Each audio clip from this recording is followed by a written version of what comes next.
Hello, bienvenue à toi sur Emoticards pour un nouvel unboxing et aujourd'hui j'ai décidé de te présenter le fabuleux tarot des passages, un tarot tout en noir et blanc avec des touches d'or. Il est édité donc aux éditions Arcana Sacra comme on les aime. Un petit coffret à 24 €, donc que tu pourras trouver dans toutes les boutiques, hein, Cultura, Fnac, Amazon, Furet du Nord, si jamais tu ne l'as pas en physique, parce que moi je sais que je t'ai tombé dessus par hasard, hein, chez un Cultura. Tu peux facilement l'acquérir en ligne. Donc tarot de 78 cartes avec un livret de 121 pages. Alors, c'est un tarot qui est tout en ombre et en mystère. Moi, je l'adore parce que je le trouve extrêmement délicat. Et d'ailleurs, quand j'ai fait, vous savez, mon tirage interview de ce tarot, il semblerait que il souhaite m'accompagner dans l'amour de moi-même, le respect de moi-même, la découverte de tout ce qui fait mon identité et qui fait celle que je suis aujourd'hui. Donc un tarot extrêmement prometteur. Il fait partie de mes chouchous. Et je voulais vous le présenter un peu pour faire le lien avec les autres tarots que je vous présenterai prochainement. Alors, il est de Kendi Sarr. Qu'est-ce que je peux vous dire d'autre? Donc un tarot donc qui est très bien sûr basé sur l'introspection qui symbolise en fait, hein, bon, comme tous les tarots, hein, les différentes étapes qu'on aura sur notre chemin de vie, mais elles sont beaucoup plus marquées dans les illustrations que tu retrouveras ici. Alors, ce qu'il faut savoir, c'est qu'on est sur un tarot type Rider-Waite-Smith, ce qui veut dire que même si tu débutes, ce tarot est fait pour toi, puisque les arcanes mineures sont également illustrés. Tu vois, Arcana Sacra, mais comme d'habitude, j'ai envie de te dire, à penser tout dans les moindres détails, l'intérieur avec cette magnifique lune or sur un fond noir étoilé. Le livret dont je te parlais, alors un petit livret synthétique, hein, comme tu peux le voir, assez sympa.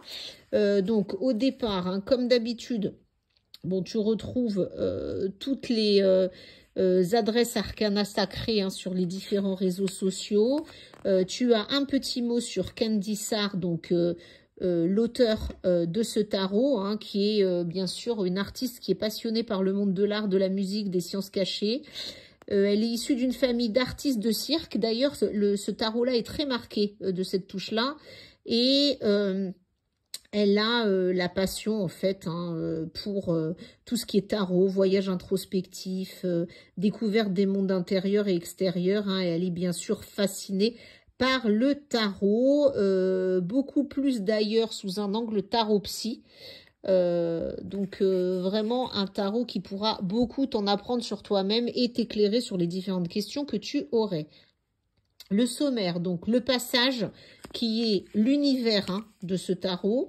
Le petit guide d'utilisation, là on est plus sur en général comment pratiquer un tirage de tarot, hein, c'est ce que tu retrouves à peu près dans tous les livrets. Quelques exemples de tirage et puis comme d'habitude arcane majeur, mineur et remerciements. Donc le passage, c'est l'univers, je ne t'en dis pas plus parce que tu le découvriras par toi-même. Le petit guide d'utilisation sur comment prendre contact avec ton tarot. Les tirages proposés, tu vas retrouver le tirage du chemin qui est intéressant, hein, pour lever les blocages qui t'empêchent d'avancer. Quelle est l'origine de ces blocages en fait, hein, qu'est-ce qui peut t'entraver et puis tous les atouts que tu pourras mettre en place pour arriver à ce qui t'attend au bout du chemin. Autrement, on te propose aussi un passé, présent, futur en 3 cartes assez classique. Le tirage en croix aussi très classique, hein, le tirage habituel. Et on enchaîne tout de suite sur les arcanes majeures avec une reprise des illustrations. Et tu retrouveras à chaque fois, que ce soit majeur ou mineur, sur la page de gauche, la reprise de ta carte de tarot. Sur la page de droite, donc la nomination de ta carte, d'accord, 3 mots-clés à chaque fois, et puis une première partie qui est descriptive de ta carte, mais très rapide, et une deuxième partie qui te donne en fait une définition de ta carte. Tu n'as pas ce côté, qu'est-ce qui se passe à l'envers, à l'endroit, hein. C'est vraiment voilà, un exercice assez synthétique, on va dire. Alors, c'est bien quand tu connais bien tes tarots parce que tu peux aller plus loin. Quand tu ne connais pas encore bien le tarot, c'est utile aussi parce que ça te permet d'aller droit au but, un peu comme tu l'aurais sur un oracle. Donc, c'est vraiment un tarot que je conseille à tout le monde, que tu sois débutant ou expérimenté. Donc, voilà pour notre livret.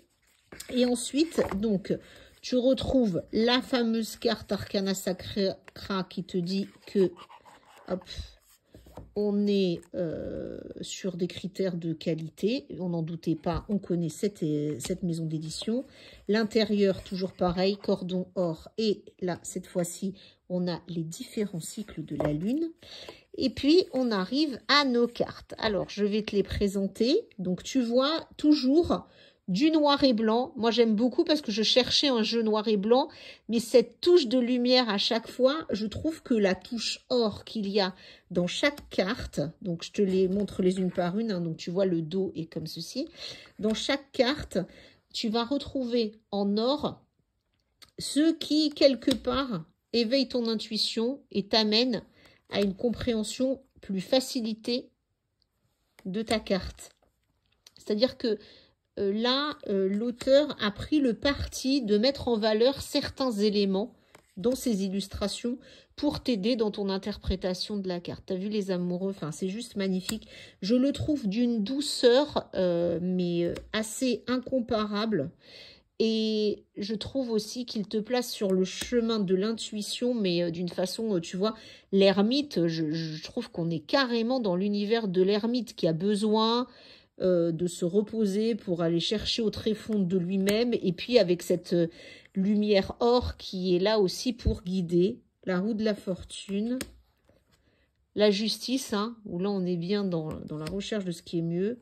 Le pendu qui pour une fois n'est pas représenté en fait à l'envers, hein, la tête en bas et les pieds en l'air, mais plus comme un pantin. Et ça peut être ça aussi. La mort avec tout son côté dark, mais l'intérieur du coquillage qui nous amène à un renouveau. La tempérance avec, tu vois, l'accent qui a été mis sur l'équilibre qui passe d'une tasse à l'autre. Le diable. La tour. Et là, on est bien sur une tour qui tremble dans tous les sens, hein, où tu t'accroches comme tu peux pour tenir droit sur ta plateforme. L'étoile, qui est extrêmement poétique aussi. La lune.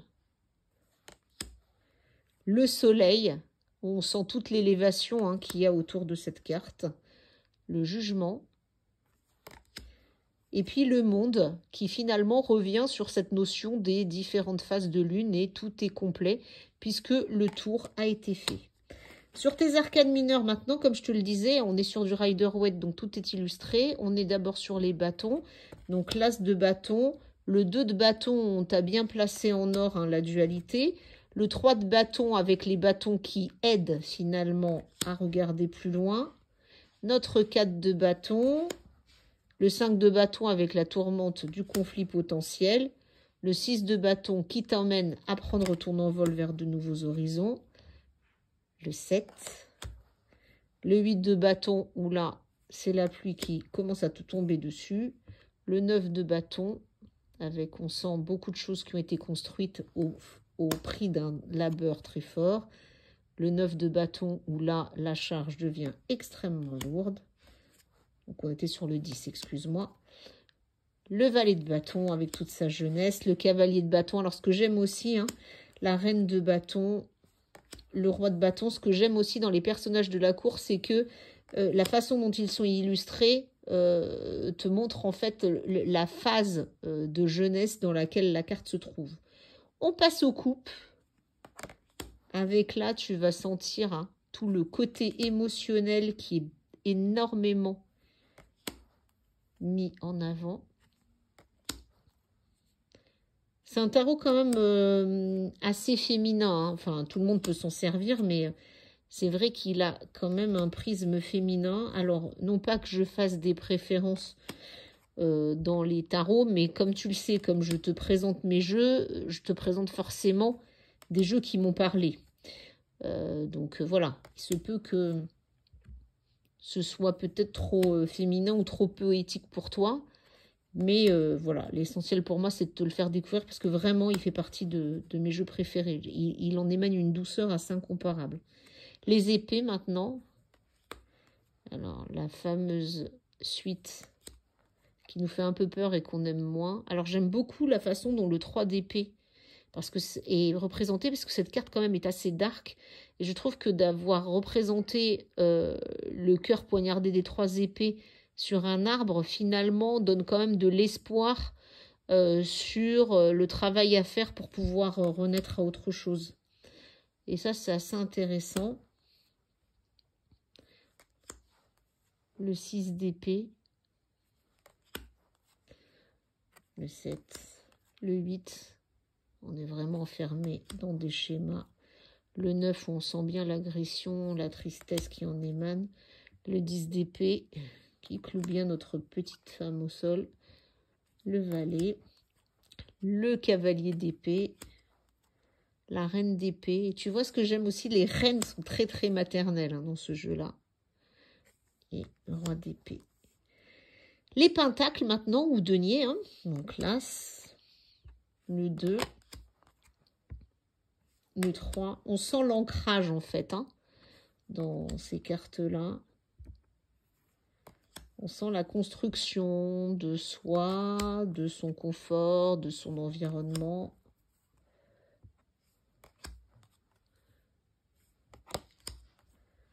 Le 10 de pentacle au bout du chemin. Et on arrive à nos personnages de la cour avec le valet qui, tu vois, est à son stade très enfantin, comme je te le disais. Le cavalier où on sent l'adolescence qui pointe. La reine, toujours représentée de façon très maternelle. Et le roi de pentacle. Voilà tout ce que je voulais te dire sur la présentation de ce tarot des passages. Je te ferai un tirage, peut-être le tirage du chemin, donc sur mes réseaux sociaux, Emotiflow Cards ou Emoticards. Et comme ça, tu pourras rentrer un peu plus dans l'univers de ce jeu très très sympathique et d'une douceur incomparable. J'espère en tout cas que j'aurai pu te convaincre. N'hésite pas à partager cette vidéo avec les personnes qui pourraient être intéressées, à liker, à t'abonner et à commenter si tu le souhaites. Je serai ravie de pouvoir répondre à tes questions pour aller plus loin. Et sur ce, eh bien, je te dis à très bientôt sur Emoticards. Belle journée à toi.